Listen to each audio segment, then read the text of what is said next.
History, they say, is written by the winners. And the Civil War is no exception.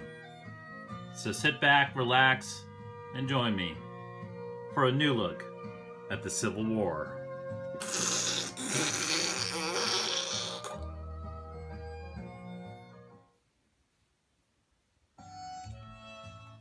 Perhaps the greatest question facing President Abraham Lincoln, or any president of the United States in its history, had been the question of who had farted. The South were notorious farters, but the North were also known to fart. And later in Lincoln's personal memoirs, he would recollect, "I suffer a great burden, for I cannot figure out who had farted." And the question of who had farted would carry great weight for generations of Americans to come. And thus, the Lincoln presidency's great question. The North had a great knack for a great many things, and among those great knacks was a knack for taking epic photographs. In fact, the North's epic photography burned the South on many an occasion. Here in this epic photograph, Abraham Lincoln is pondering his next move, which would be to walk to the woodline and take a massive shit. Another great epic photograph from the North, and what many consider to be Abraham Lincoln's doppelganger.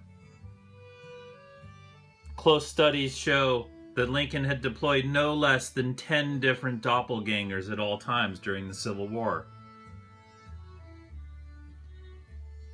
This, a previous doppelganger, had been allowed to grow his beard out due to his close personal trust and loyalty to Abraham Lincoln's second favorite doppelganger.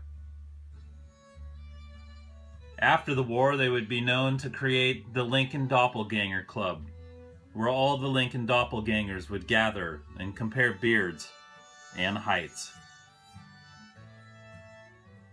Great minds sat at tables across the nation, trying to figure out the dilemma of who farted. Oftentimes, the man in the middle, known in the language of the times as the middleman, would sit and point at tablecloths, attempting to figure out who indeed farted.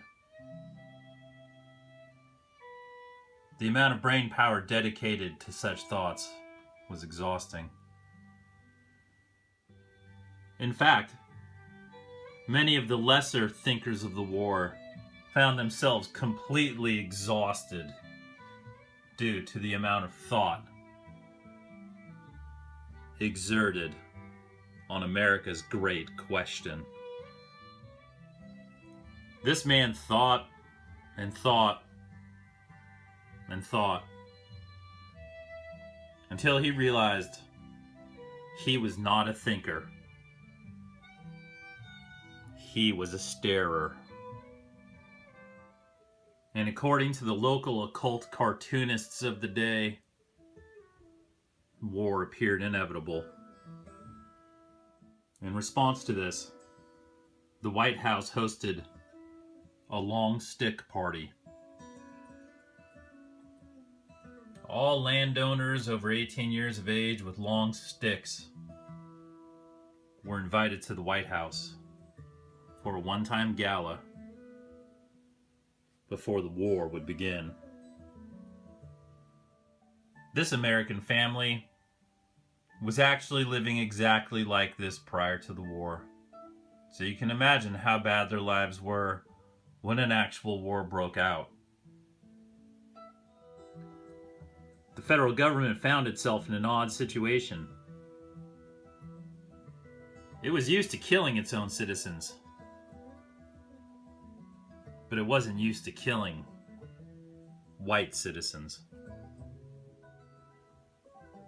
Killing white citizens was going to be a lot more difficult than killing non-white citizens, especially when they had to use white citizens to kill white citizens, and something about black people and farting.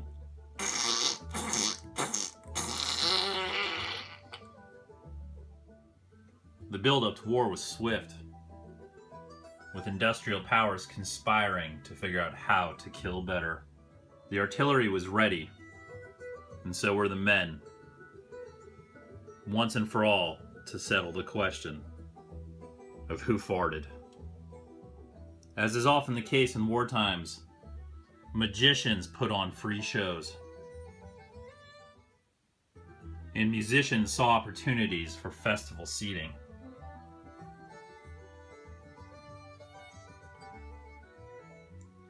But when the action began with the battle cry of "We didn't fart," and when across the lines came back the battle cry of "Who farted?" well, the fog of war was unmistakably thick, blinding, and acrid.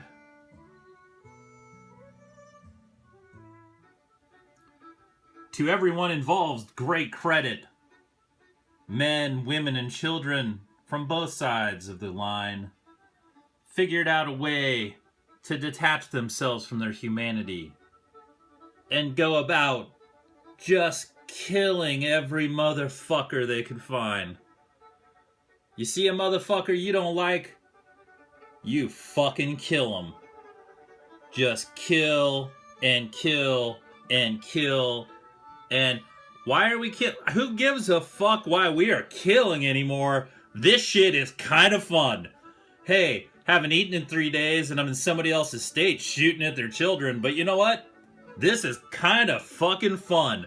Let's just have more wars. Hey, is somebody making money off of this thing? Yeehaw! Let's do some killing. And by the way, who farted? I'm dying over here! Right over here! Over here! That's me, I'm the dying one. How the fuck did an Indian get in here? Let's kill some more people!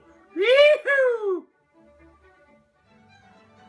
And although it was all a bit embarrassing for people who like to dress well and have clean flags, it solved about 32% of the problem. Fuck you, future generations. Fuck you very much. The new America, well, it was going to take some getting used to. But thank God we still had some sane men left. Sane men who didn't give a shit who farted. God bless America.